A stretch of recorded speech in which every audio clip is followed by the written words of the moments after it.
Well, hey everybody, it's Romania Black, and we are on episode 6 of Gachiakuta, and I couldn't wait. But I did wait long enough to get the comments from Patreon for episode 4 and the YouTube comments from episode 3. So I'm not ahead too far, but I'm really glad that I read the episode 4 comments before recording this because several of you felt the need to make note the ages of these characters. And I talked with the mods because usually I don't like knowing this stuff ahead of time. I like the show to tell me these things, but the mod was like, you might want to know. So I was like, okay. So I was like, I'll let it slide this time. But Aditya Kabara, oh my gosh, Adit Yacha Krabarty 3164. That's a mouthful of a name and it's awesome. I love it. Along with several others said, Romania, I usually don't comment much about your shipping.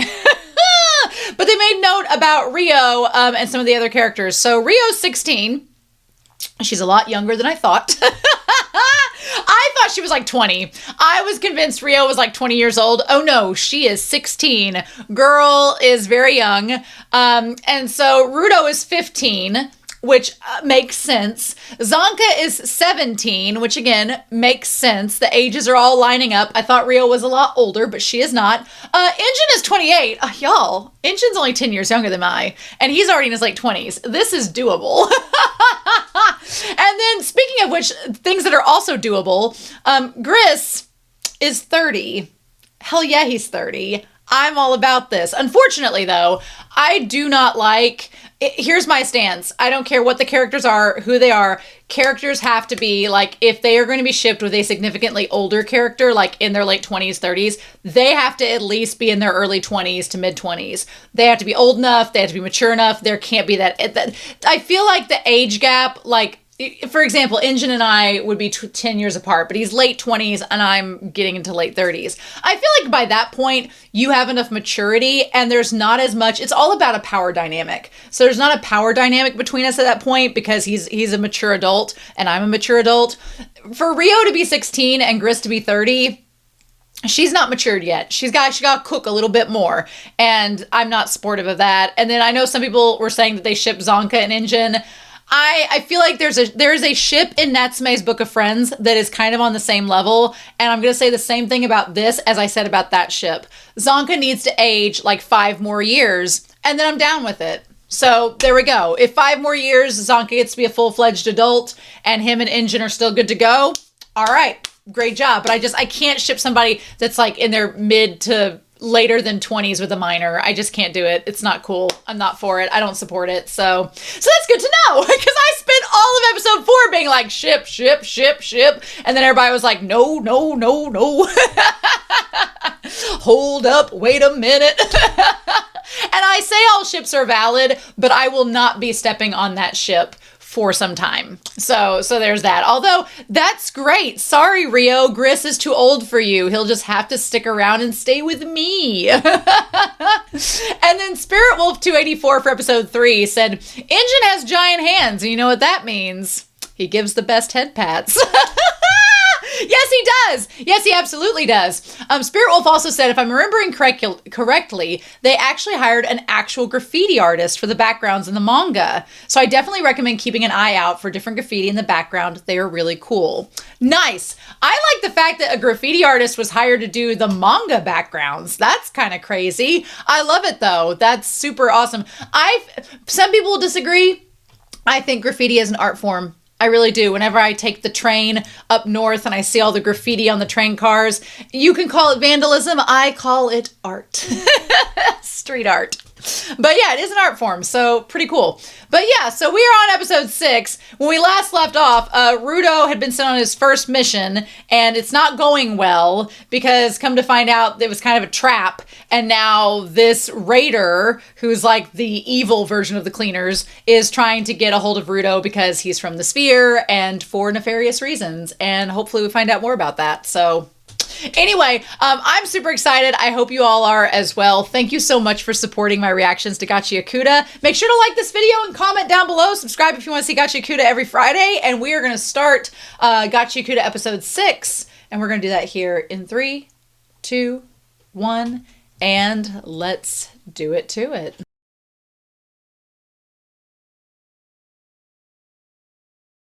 Well, what I was going to say before my camera cut out was that explains the cube at the end. When the cube at the end, like, it's all broken and everything, and when it fills in with the red in the ED, it's almost like simultaneously Rudo fixing the cube as well as bringing out its full potential. Oh my gosh. Jabber, huh? Jabber, you say? I want to know who Jabber's voice actor is, because they did a really good job in this episode. Jabber Wonger, which is like, feels like Jabberwocky VA. Let's find out about him, Jabberwonger. Yuki Shin. Oh, Zeno Robinson voices him in the English dub? Nice. I love Zeno Robinson. He's great.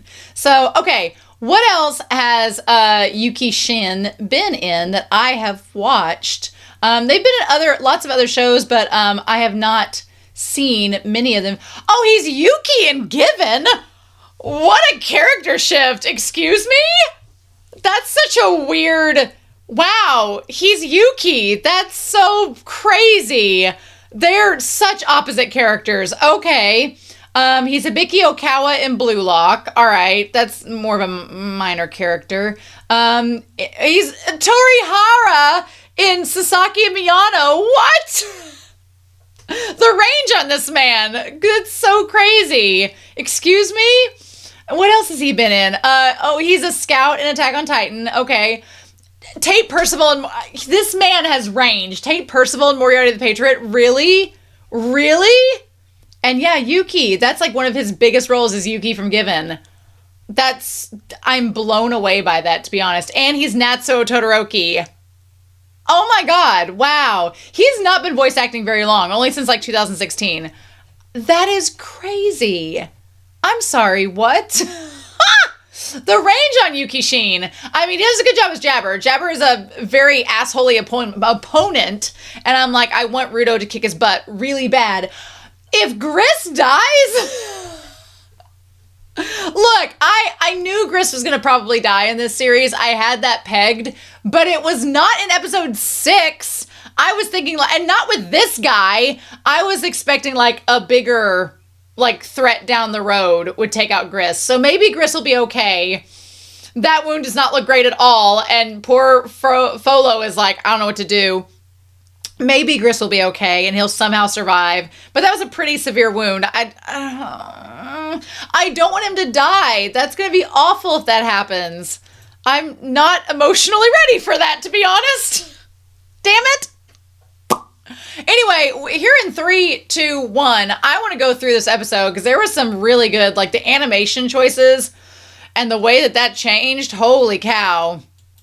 So we start out the episode with running away and they get to this exit. Now I do like the fact that the language it's not quite like the X and the I and the T. It's like it's sort of like a hieroglyphic with English put together. It's interesting. Interesting indeed.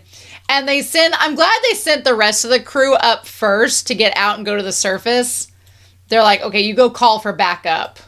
And so everybody but the 2 main ones stay, and they're like, we'll go check on Zonka.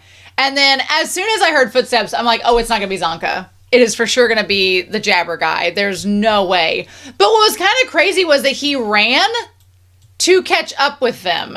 I mean, he wanted to catch up so he could, get them and get Rudo, but it's kind of interesting, like, he wasn't trying to be sneaky at all. He was being like there's Jabberwonger, clearly playing off of Jabberwocky, which is a character that's all about, like, riddles and nonsense and chaos.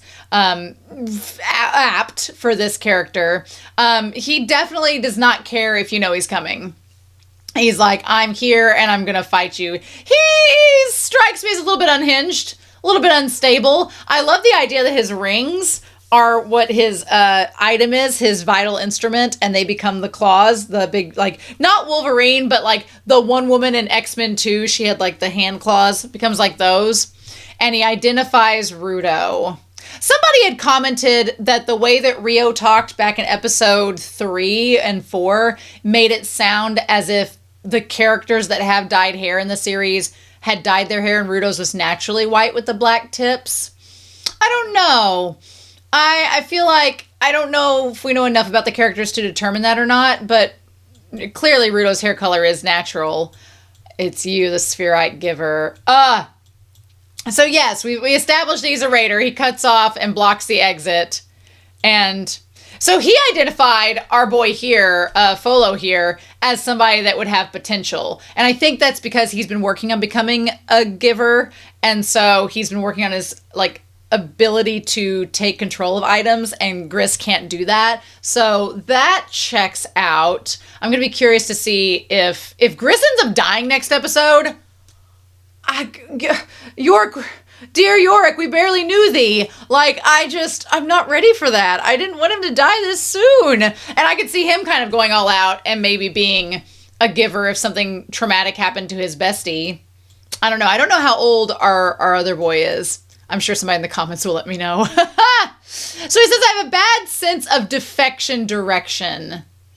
So we find out that this guy is working for somebody else. So Jabberwonger is working for somebody else, and the other person who he's working for as a raider wants Rudo to be brought to them. So, okay. That's the story that we got so far. A lot of, I was getting two impressions from Jabber. One is that when his eyes are closed like that and he has the claws, he strikes me as like a mole, because moles use their claws to like dig through the dirt and they can't see very well. That's what he kind of reminded me of. And two, with his dreadlocks like that, he reminded me of Knuckles. I always thought that echidnas, the way that they were drawn in the Sonic the Hedgehog comic books, they're like, tendrils looked like dreadlocks, and I've seen a lot of cosplayers who have dreadlocks like in braids do it to make like the echidna like different dreads. I love that. I think that's so creative. But yeah, I was getting vibes. Also, them damn loafers. Them damn penny loafers. Fighting in penny loafers. I've got in Windbreaker people fighting in flippy floppies, and now we have penny loafers. Like the footwear for battle in anime has become quite progressive. I also like just the details, like the graffiti. Now that I've been told that, I'm like looking at every graffiti on the wall to see if like the different designs. But even like the arrow pointing to Jabber like coming to attack them. Yeah, where's Zonka? So he says, oh, Zonka, I didn't kill him. I knocked him out. He asks Rudo just to come with him. He's like, hey, you don't need this gas mask down here. There's no trash beasts. Just come with me. And he's like, the guy with the bad attitude. He's like, no worries. I go gentle when an opponent is strong. I don't think he's enjoying my venom, though. So the neurotoxin, I would imagine that Jabber is used to his own neurotoxin. He's developed an immunity to it. So it has a different effect than on poor Zonka, who got stabbed with it and now is, like, paralyzed. It's affected his nervous system. Also, that makes me so mad. That makes me so mad that he says that he goes easy on strong opponents and then he tries to kill Gris. That makes me so sad. Because, like, Gris was trying so hard. And he did prove his worth. To say he's not strong, I hope he gets told a what for next week by our boys Rudo and maybe Folo. I hope they tell him a what for, because that's not nice. Leave Gris alone. He says, come quietly. What's the call? And then, that spinning kick was pretty damn good. That was pretty good. And so was the choreography. So he says, you, I don't need. And he's like, I'm going to protect my team at all costs. He's like, I'm going to protect their worth. Gris is just too good for this world. Maybe that's why they're trying to kill him off. He's too good for this world. I love him so. I don't like him getting attacked by this man. What can a weakling protect? I feel like I love that shot. I love that shot so much. I feel like Rudo can address that. But Gris definitely giving Rudo the PTSD of Regto. I love that shot, but that makes me so sad. And he's like, just fall back. And he's like, I can handle him. And like when he slumps there, that's when he's like, don't get upset, but I think he's already dead. And yeah, weaklings are completely worthless. Ugh.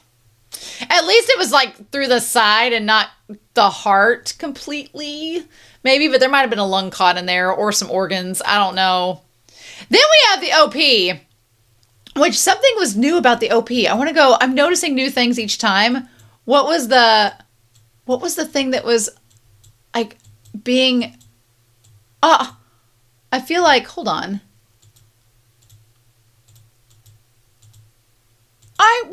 Why is it not in English? I feel like it was in English before. Okay, no givers for me. Oh. Why does it say no givers for me?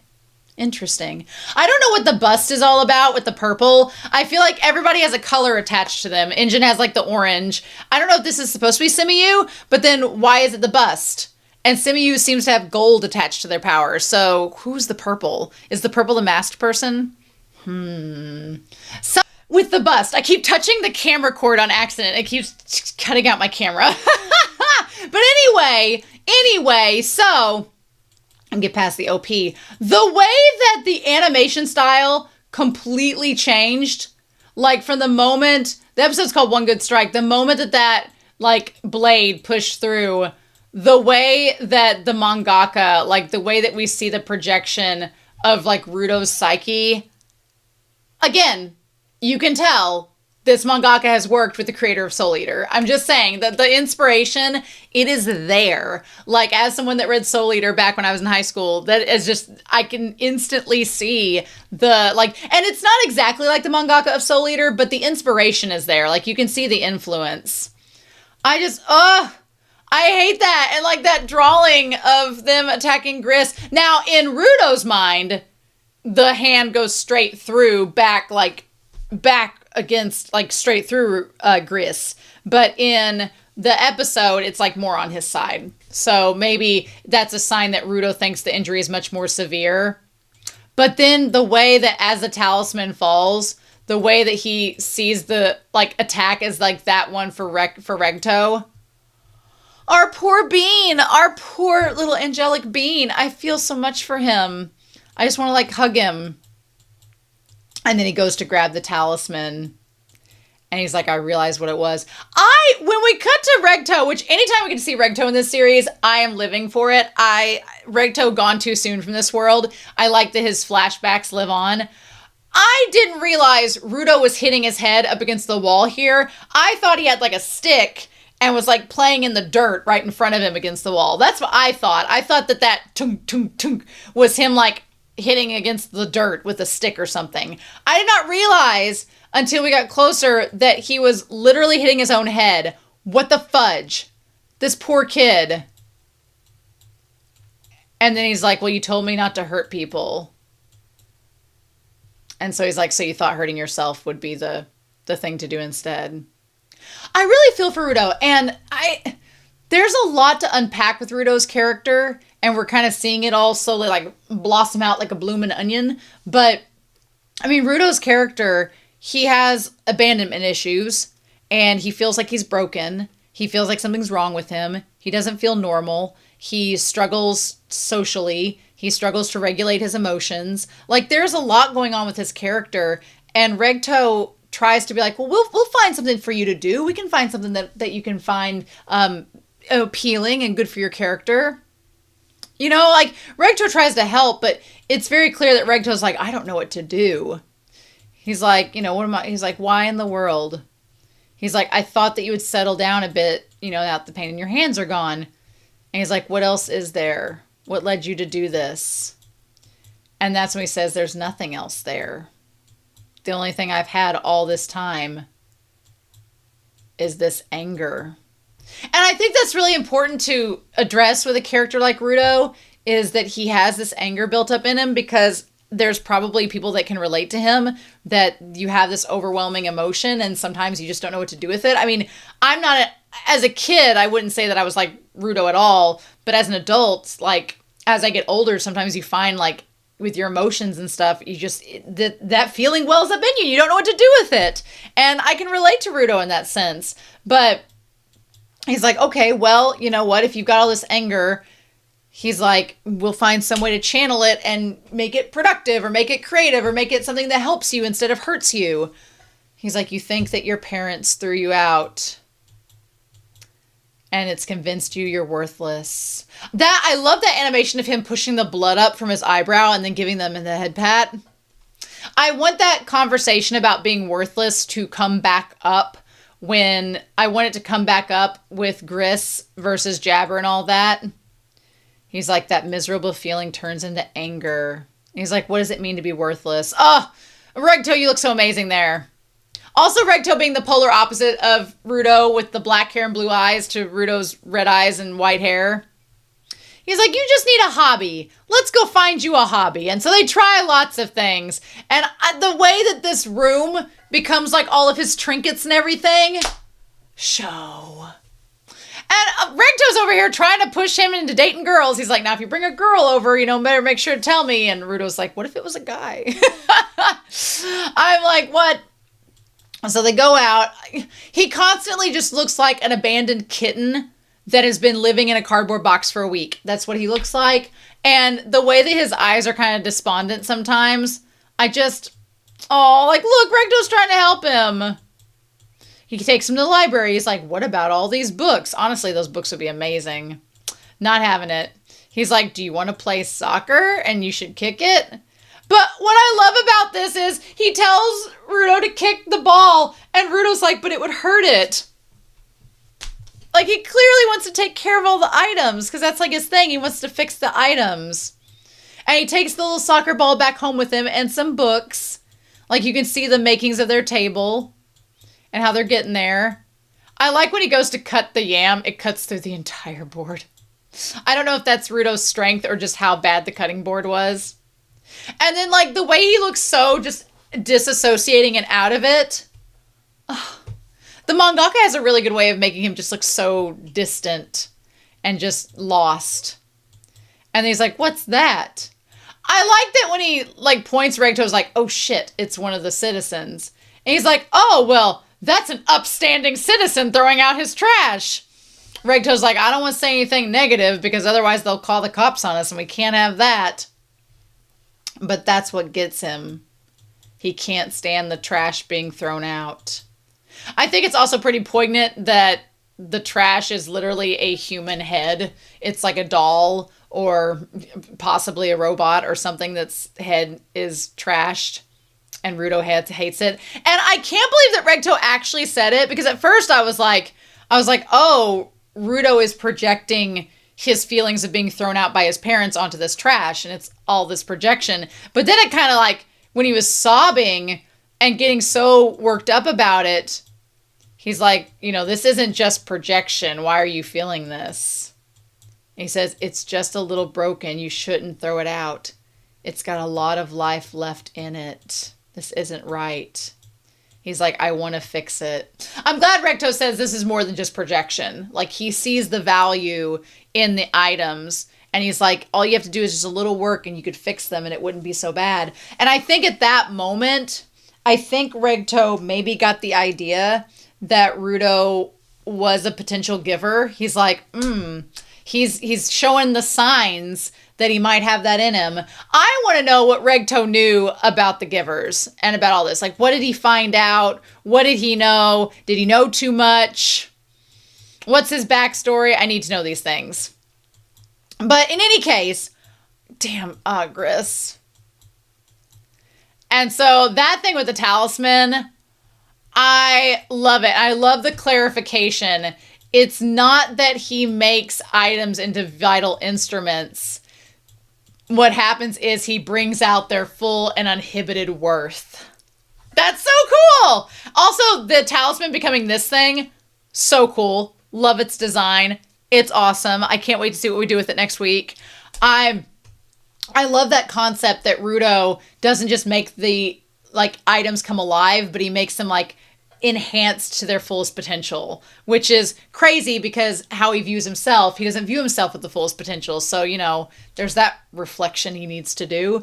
But it's kind of cool. It opens the doors to all kinds of possibilities. Like anything Rudo touches, he could use to the fullest extent. That, as a narrative tool, that opens up things to having so many options and so many possibilities. And I'm kind of all about it. That's such a good shot, too. But yeah, he's like, come at me, bro. And Jabber's trying to, as a collector, because we could see Jabber collects things in the previous episodes, he probably wants to understand, what his instrument is and how it works. Mm-hmm. Without knowing the full extent of what Gris has figured out. Oh, see, it's just on the side. It's not terrible. But he does like the Vegeta cough. When he coughs out the little blood to the side, I was like, that's a Vegeta Dragon Ball Z cough. That's not a good sign. I don't want him to die, damn it. But why? But why? Are you going to make me watch ahead? Sure, are you going to make me watch the next episode? And I like how they didn't have to go through everything about this scene to backtrack and remind us about Gris and Rudo's conversation last week. They don't have to show us all of that. Like, we get it, but he's like, if you hadn't brought it up, I would still be lashing out blindly. But it's different now. I'm going to disprove everything you just said and affirm everything you took a shit on. And then I'm going to kick your ass. Yes! He's like, I'm going to be proving my point, proving you wrong, kicking your ass. Maybe not in that order. So, oh, our boy. I love that shot of him. The red eyes glowing. It's great. He's like, wow, you sound really mad, sir. So he says that he likes, his name is Jabber. And I'm going to have a little fun before I take you back. Jabberwonger. And he's like, it's Rudo, shithead. We don't get Rudo's last name yet, which is interesting. Yeah, and I like that Gris is like, I'll be fine. And Folo's like, you look the furthest thing from fine. Nope, I don't think so. He's like, you couldn't use your instrument at the last job properly because you had a cloud of emotions, desperation, anger. It was clouding your main purpose. But I don't think we have to worry now. Well, like, let's not count our chickens before they hatch, Gris. Let's wait till you're healed up before we count on that. Yeah. And so I do appreciate that the battle has, like Jabber, he's not monologuing out loud what all of his plays are until he gets into position to, like, make the statement at the end of the episode. He is, like, taking his time to try to feel out how to attack Rudo. And I love the explanation that Rudo says that the vital instrument is the talisman and it's the embodiment of Gris's prayer for them all to make it back safe. And I'm like, so that means Gris is making it back too, right? I'm like, what if Gris dies and then the talisman falls apart? Like, because the prayer wasn't kept. What if that happens? I don't like that possibility. So he's like, I need to remain uninjured. And he's like, I haven't moved a muscle. And so at this point, that's when the eye activates and starts to freeze him so that Rudo can punch him in the face. And this guy, of course, leave it to Beaver. Rudo's opponent would be a masochist. Leave it to that, of course. Also, I like that when the eye, like, gets up on him, it, like, becomes this rainbow. That's fun. Happy Pride Month, y'all. And so, I just need this guy to go down or for Gris to be okay. One of the two, please. I did question when he was running around Rudo and just making all this dust and stuff. I'm like, why is he doing that? What is the point of that? What is happening? And I was questioning what he was doing. And then he said that he was determining. Then when he started to fire the stones at Rudo, I was like, ooh, he's going to realize that the eye doesn't detect just random innate objects. It just detects him because he has, ill will against Rudo. And the crazy thing is, he took all them hits to figure that out. Also, love the graffiti that says Heartless, and then you have, like, the clouds and the snakes and the chains that kind of look like the purple that's embodied with him. Awesome. So he's like, that vital instrument of yours detects hostile intent and moves attack out of the way. If I were him, I would have just started destroying the place around me and throwing stuff at Rudo, but that's not what he does. Instead, this guy that's, like, been investigating and experimenting with his own neurotoxins all this time is like, this one vital instrument, Mankira. The right claw contains a powerful neurotoxin. I like the same as Mankira. Good for you for naming your giant attack claws. So yeah, he stabs himself, and Rudo's like, I like Rudo's, like, his eyebrows, like, what are you doing? What is happening? And he's like, so what I'm going to do, he's done this before. He's literally gotten himself high off of his own neurotoxins, and he's gone on a Juggernaut-style rampage without realizing what he was doing. Neat. So he's like, he basically tells Rudo, he's like, here's the thing. I'm going to lose consciousness and control and just mindly run around like a zombie. Is that instrument going to think I'm a hostile, force then if I don't have any hostile intent directly towards you? And Rudo's like, but why? Why are you doing this? He's like, let's find out. So he basically makes himself a zombie. Nope. Not cool. And that's the episode. Nope. I had not planned on watching episode 7 before my trip, but I may end up having to. I wasn't planning on doing it before my trip. I was like, oh, I'll get to it when I get back. Now that it's on a damn cliffhanger, I'm going to maybe need to watch it. So, anyway. Damn. Okay. All right. Well, in any case, I am excited to hear your comments down below and what you all think of Jabberwonger.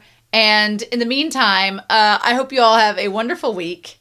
Please stay safe. Take care. And yeah, I'll be back very soon with more of Gachiakuta episode 7. And I'll see you then. Bye.